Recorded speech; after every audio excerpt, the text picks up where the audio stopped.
అందరికీ నమస్కారం. 15 రోజులుగా తుని మున్సిపాలిటీలో జరుగుతున్నటువంటి విషయం తుని నియోజకవర్గ ప్రజలకు, జిల్లా ప్రజలకు, రాష్ట్ర ప్రజలకు స్పష్టంగా అర్థమైంది. ఎందువల్లంటే తుని నియోజకవర్గంలో మున్సిపాలిటీలో ఉన్నటువంటి సంఖ్యాబలం 29.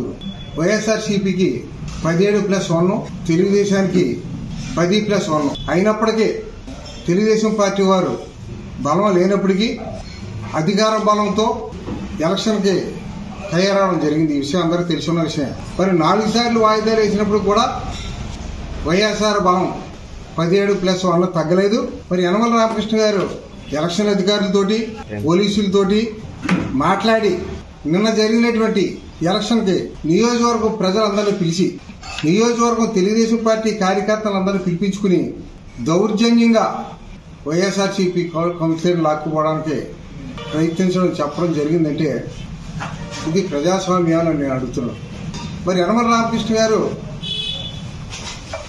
చంద్రబాబు నాయుడు గారికి సలహాదారిగా, ముఖ్య సలహాదారిగా పేరుందని తెలుసు.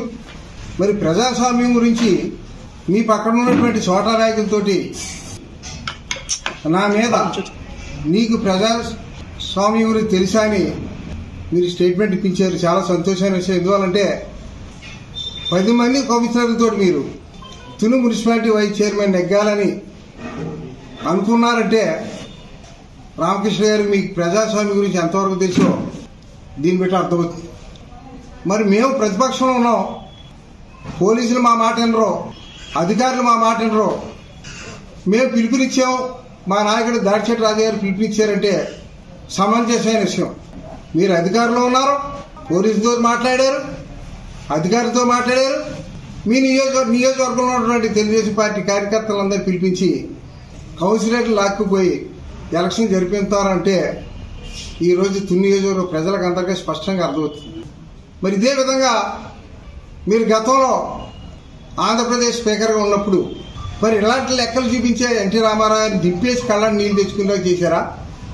ఈ రోజు తుని మున్సిపాలిటీలో 10 మందితో నెగ్గే విధంగా ఏ విధంగా ఊహించారో ఆ రోజు ఎన్టీ రామారావు ఆ విధంగానే దింపేశారా అని ప్రజలకు అనుమానం వచ్చేలాగా మీ పరిపాలన ఉందని నేను స్పష్టంగా చెప్తున్నాను. ఎందువల్లంటే ప్రజాస్వామ్యం గురించి మీరు చెప్తున్నారే, 29 మంది సభ్యులున్న మున్సిపాలిటీలో వైఎస్ఆర్సీపీకి 17+1 ఉంది అంటే మరి మీరు పోటీకి దిగారంటే దౌర్జన్యం చేసి కౌన్సిలర్ లాక్కుపోవడమా? ఇది ప్రజాస్వామ్యమా? ఈ రోజు ఒక నియోజకవర్గం ప్రజలకే కాదు, జిల్లా ప్రజలకే కాదు, రాష్ట్ర ప్రజలకి, పార్టీలకు అతీతంగా ఈ విషయం అందరికీ పట్టుబయలైంది. అది కాకుండా ఇప్పుడున్నటువంటి మున్సిపల్ చైర్మన్ గారిని ఇంటికాడ ఉంటే మున్సిపల్ చైర్మన్ గారి మీద కేసు పెట్టారు, మరి దాడిశెట్టి రాజు గారి మీద కేసు పెట్టారు.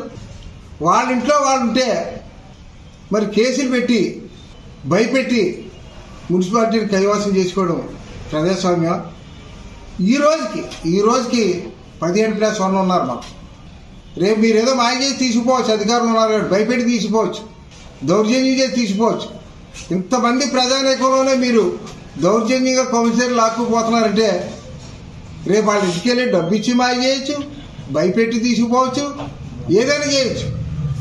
కానీ ప్రజలకు మీ తుని నియోజకవర్గం తుని మున్సిపాలిటీలో వైఎస్ఆర్సీపీకి ఎంత బలం ఉందో, తెలుగుదేశానికి ఎంత బలం ఉందో స్పష్టంగా నిన్న తేలిపోయింది.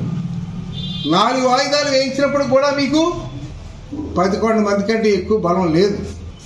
మరి మీరు ఇన్ని ఇబ్బందులు పెట్టినప్పుడు కూడా వైఎస్ఆర్సీపీకి 18 మంది 17+1 బలం ఉందని మీరు తెలియజేస్తున్నాం. ఒకవేళ మీరు ఇప్పుడున్నటువంటి బలం ప్రజలందరికీ తెలిసింది, నియోజకవర్గం అన్ని పార్టీల వాళ్ళకి తెలిసింది. కానీ మీరు దౌర్జన్యం చేస్తే అధికారులు ఉన్నారు కాబట్టి చేయొచ్చు, దానికి మాకు సంబంధం లేదు. తప్పనిసరిగా తుని మున్సిపాలిటీ వైఎస్ఆర్సీపీ నేటికి కూడా పూర్తి మెజార్టీతో ఉందని స్పష్టంగా మీకు తెలియజేస్తున్నాం.